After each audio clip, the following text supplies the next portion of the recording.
నమస్తే, welcome to గాంధీవం. గురుగ్రామ్ అనే ప్రాంతానికి, దేశ రాజధానికి సమీపంలోనే ఉండే గురుగ్రామ్ ప్రాంతానికి చెందిన హిమాన్షు జాంగ్రా అనే వ్యక్తి స్టాండప్ కమెడియన్ ప్రణీత్ మోరే షోలో పాల్గొన్నాడు. డేటింగ్లో తను 370 రూపాయల బిర్యానీ ఖర్చు చేశానని, దానికి బదులుగా అమ్మాయి నుండి ఏదో ఆశించానని అభ్యంతరకరంగా మాట్లాడాడు. वो मेरे पीछे बैठी, उसने मेरे को कस के पकड़ लिया और वो थी भी 27-28 साल की, मैं 23 साल का हूँ और मेरी फैंटेसी थी कि कोई बड़ी लड़की लेनी है. तो भाई आगरा चले जाता. तो वो कहती क्या क्या खिलाओगे, मगर तू बता क्या खाएगी. हाँ. तो हमने चिकन बिरयानी खाई, वो हाई होगी 360-370 रुपए की. फिर वो कहती घर छोड़ाओ, महा यार 370 रुपए लगे हैं, मगर वसूल तो करूँगा. Peak Gurgaon content. ఈ ఖర్చును పైసా వసూలుగా భావించడం, స్త్రీని ఒక వస్తువులా చూడటంపై తీవ్ర విమర్శలు వచ్చాయి. ఆ వ్యక్తి అమ్మాయి ఇష్టానికి వ్యతిరేకంగా ఆమెను చీకటి పార్కుకు తీసుకు వెళ్ళినట్లు కూడా చెప్పుకున్నాడు. కమెడియన్ ప్రణీత్ మోరే దీన్ని పీక్ గుర్గావ్ కంటెంట్ అని పిలుస్తూ నవ్వడం వివాదాన్ని మరింత పెంచింది. ప్రేక్షకులు కూడా ఈ అసభ్యకరమైన వ్యాఖ్యలను చూసి నవ్వడం, చప్పట్లు కొట్టడం ఆందోళనకరమని నెటిజన్లు పేర్కొన్నారు. ప్రేక్షకులు కూడా ఈ అసభ్యకరమైన వ్యాఖ్యలను చూసి నవ్వడం, చప్పట్లు కొట్టడం ఆందోళనకరం అని నెటిజన్లు పేర్కొన్నారు. ఈ వీడియో వైరల్ అవ్వడంతో దేశవ్యాప్తంగా కన్సెంట్ అంటే సమ్మతి, అంగీకారం, అలాగే స్త్రీల పట్ల గౌరవం అనే అంశాలపై ఇప్పుడు జోరుగా చర్చ సాగుతోంది. అబ్బాయిలు డబ్బు ఖర్చు చేస్తే అమ్మాయిలు శారీరక సుఖం ఇవ్వాలనే భావన చాలా ప్రమాదకరమని నెటిజన్లు విమర్శించారు.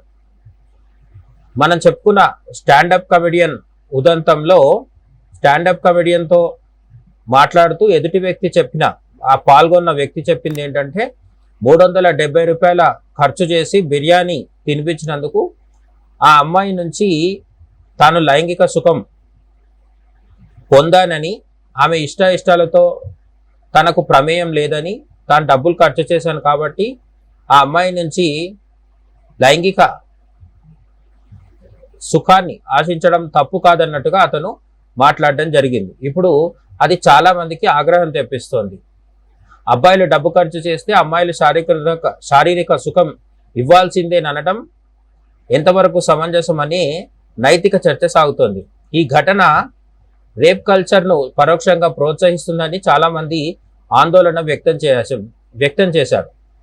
హిమాన్షు పనిచేస్తున్న స్టార్విక్ డిజైన్ సంస్థ ఈ వ్యవహారంపై విచారణ చేపట్టింది. ఆఫీసులో అతని ప్రవర్తన బాగున్నప్పటికీ బయట అతను చేసిన వ్యాఖ్యలు సంస్థ ప్రతిష్టను దెబ్బతీశాయని కంపెనీ భావించింది. దీనివల్ల అతడిని ఉద్యోగం నుండి తొలగిస్తున్నట్లు సంస్థ వ్యవస్థాపకులు ప్రకటించారు. కమెడియన్ ప్రణీత్ మోరే కూడా తన బాధ్యతారాహిత్యానికి క్షమాపణలు కోరాల్సి వచ్చింది. ఈ ఘటన తర్వాత ప్రణీత్ మోరే తన సోషల్ మీడియా ఖాతాలను డీయాక్టివేట్ చేశాడు. ఇలాంటి వ్యాఖ్యలను కామెడీగా చూసి నవ్వడం ఎంతవరకు సమంజసం అనే ప్రశ్నలు ఇప్పుడు తలెత్తుతున్నాయి. చాలా మంది సెలబ్రిటీలు అలాగే సోషల్ మీడియా ఇన్ఫ్లుయెన్సర్లు ఈ ఘటనను తీవ్రంగా ఖండించారు. డబ్బు ఖర్చు చేస్తే హక్కులు వస్తాయనే ఎంటర్టైన్మెంట్ భావన మన సమాజంలో ఎంత లోతుగా ఉందో ఇది బయటపెట్టింది.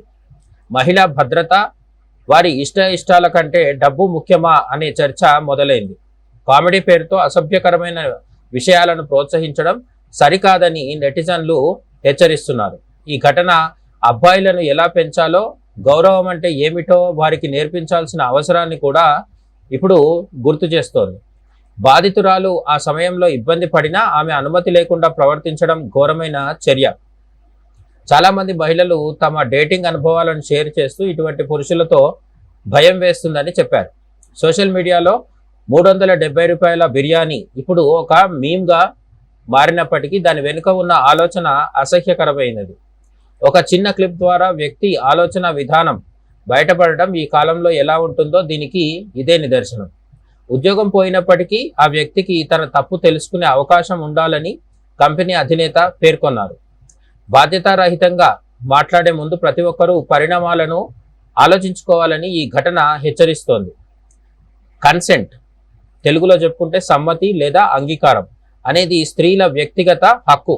దాన్ని డబ్బుతో కొనలేమని సమాజం గ్రహించాలి. అమ్మాయి నో అంటే నో అనే, అందులో రెండో ఆలోచనకి తావు లేదనేది అందరూ గుర్తించాల్సిన అంశం. పితృస్వామ్య ఆలోచనలు ఇలాంటి చిన్న చిన్న జోకుల రూపంలో కూడా ఉంటాయని కొంతమంది దీంట్లోకి ప్యాట్రియార్కీ అనే అంశాన్ని కూడా తీసుకొచ్చి చర్చిస్తున్నారు. ఇప్పటికైనా ఇటువంటి పద్ధతులను అందరూ కలిసి ఖండించాలని కొంతమంది నెటిజన్లు పిలుపునిస్తున్నారు. మొత్తం మీద ఈ ఘటన కేవలం ఒక బిర్యానీ గురించి కాదు, మన సమాజంలోని ఆలోచన విధానం మారాల్సిన అవసరం ఉందనే విషయాన్ని స్పష్టం చేస్తుందని ఇప్పుడు కొంతమంది సోషల్ మీడియాలో దీని గురించి భారీగా చర్చిస్తున్నారు. అసలు ఈ 370 రూపాయల బిర్యానీ అనే అంశం మీద చర్చ మీ దాకా వచ్చిందా? మీకు ఇప్పటికే దీని గురించి తెలుసా, లేదా ఈ వీడియో ద్వారానే మీకు ఈ విషయం తెలిసిందా? డేటింగ్ పేరుతో అమ్మాయిలు అబ్బాయిలు కలిసి తిరిగినప్పుడు అబ్బాయిలు డబ్బు ఖర్చు చేసి దానికి ప్రతిఫలంగా లైంగికమైన అంశాలను కోరుకోవడం సబబేనా? అలాగే డేటింగ్ పేరుతో బిర్యానీ లేదా పబ్బులకు వెళ్ళడం, లేదంటే బర్త్డే పార్టీలు, కాఫీ షాప్కి వెళ్ళడం, ఇలాంటివన్నీ చేస్తున్నప్పుడు ఎదురుగా ఉన్న అబ్బాయిలు ఏమీ ఆశించకుండా తమని తీసుకెళ్లి బిల్లులు కడుతున్నారని అమ్మాయిలు నమ్ముతున్నారా? అలా నమ్మడం సబబేనా? ఈ విషయంలో అమ్మాయిలు ఎలా ఉండాలి, అబ్బాయిలు ఎలా ఉండాలి? దీని గురించి మీరేమనుకుంటున్నారు? కామెంట్ సెక్షన్లో చెప్పండి. మరో వీడియోతో కలుద్దాం. జై హింద్.